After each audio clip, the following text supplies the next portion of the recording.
یہی مطلب ہے ان الصلاۃ تنہا عن الفحشاء والمنکر کا، جس کی نماز اچھی ہوگی وہ کبھی بے حیائی کی طرف نہیں جائے گا، اس لیے کہ گناہوں سے سکون آج تک کسی کو نہیں ملا۔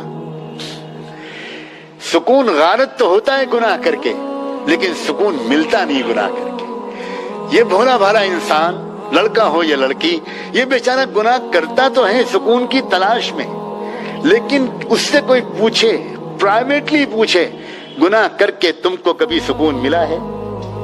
واقعہ یہ ہے، اس کا یقین اگر قرآن پر ہوگا تو قرآن پر ہاتھ رکھ کے، اس کی آستھا اگر گیتا پر ہوگی تو گیتا پر ہاتھ رکھ کے وہ قسم کھا کر کہے گا اور کہے گی کہ گناہ کیے تو میں نے سکون کی تلاش میں ضرور، لیکن مجھے کسی گناہ سے کبھی سکون نہیں ملا۔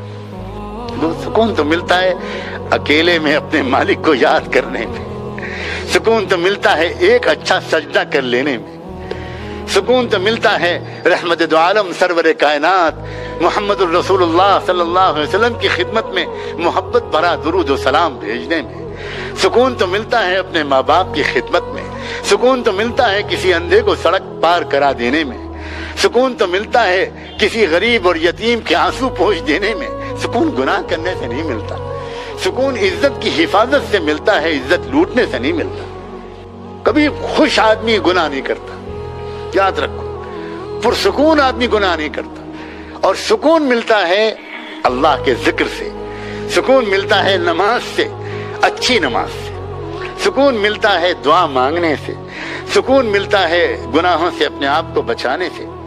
اسی لیے عزیزو، خدا کے بندو، یہ معمول بنا لو، لڑکوں سے کہتا ہوں، نوجوانوں سے اور مردوں سے، ہر نماز مسجد میں باجماعت پڑھو، کہو انشاءاللہ۔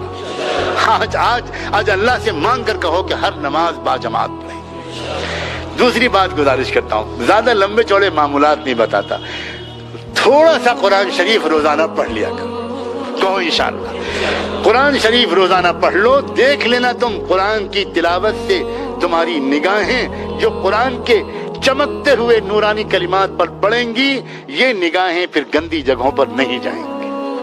روزانہ قرآن کی تلاوت کرنے کا معمول بنا لو، طے کر لو کہ مجھے روزانہ قرآن پڑھنا ہے۔ اور کیا میں ہمت کر کے ایک دو چیزیں اور بتاؤں یا بس؟ جزاکم اللہ، مجھے امید ہے کہ آپ کرو گے۔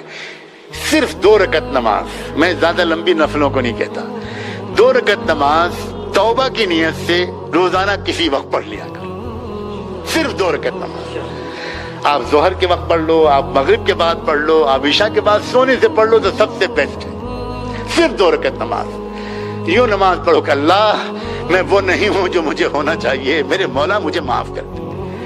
2 رکعت نماز پڑھو ہلکی پھلکی، اور اس کے بعد اللہ سے اب تک کی گناہوں کی معافی مانگ لو، اور آئندہ کے لیے کہو اللہ، میں اب نیک بننا چاہتا ہوں، مجھے نیک بنا دیجئے، میرے پورے گھرانے کو نیک بنا دیجئے، میری بہنوں کو نیک بنا دیجئے، میری ماں، میرے باپ، میرے بھائی، میرے بہن، میری بیوی، میرے بچے، میری بچیاں، اللہ بہت خراب ماحول ہے، اس جلتی ہوئی آگ سے مجھ کو بچا لیجئے۔ اس لیے امید ہے کہ آج کی اس بات سے مسلمان، ہمارے نوجوان لڑکے اور لڑکیاں، ان کے پیرنٹس، وہ سب کے سب آج یہ طے کر کے اٹھیں گے کہ ہمیں اپنی زندگی کو بدلنا ہے۔ پلیز، بہت ہو گیا، اب دیر مت کرو۔ اور خوشی یہ ہے، میرا اور تمہارا رب انتظار میں بیٹھا ہے کب میرے بندے اور بندیاں مجھ سے معافی مانگیں۔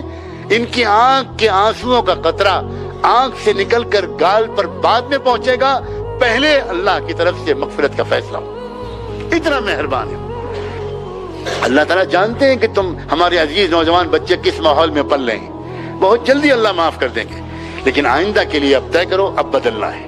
گھر کا ماحول، گھر کے باہر کا ماحول، بلا وجہ عورتوں اور بچیوں کا باہر نکلنا نہیں، گھر میں عورتوں کو انجوائے کرنا چاہیے، گھر کو انجوائے کرنا چاہیے۔ عورت کا اصل کام اس کے گھر میں ہے، گھر معمولی یونٹ نہیں ہے سوسائٹی کا۔ کیا ہو گیا اس دنیا کو، میں کس ٹاپک کو چھیڑوں؟ گھر سوسائٹی کا معمولی یونٹ نہیں ہے، سب سے امپورٹنٹ یونٹ ہے گھر۔ گھر ٹھیک ہوگا تو سوسائٹی ٹھیک ہوگی، اور اس گھر کے سکون کا سرچشمہ عورت ہے، یہ قرآن بتاتا ہے۔ اس لیے عورت کو سب سے ٹپیکل، سب سے زیادہ نازک کام دیا گیا ہے، جو بالکل فاؤنڈیشن اسٹون ہے۔ اگر فاؤنڈیشن اسٹون سیدھا رکھا گیا تو عمارت آگے سیدھی بنے گی، اگر فاؤنڈیشن اسٹون ٹیڑھا رکھا گیا تو پوری عمارت ٹیڑھی ہوگی۔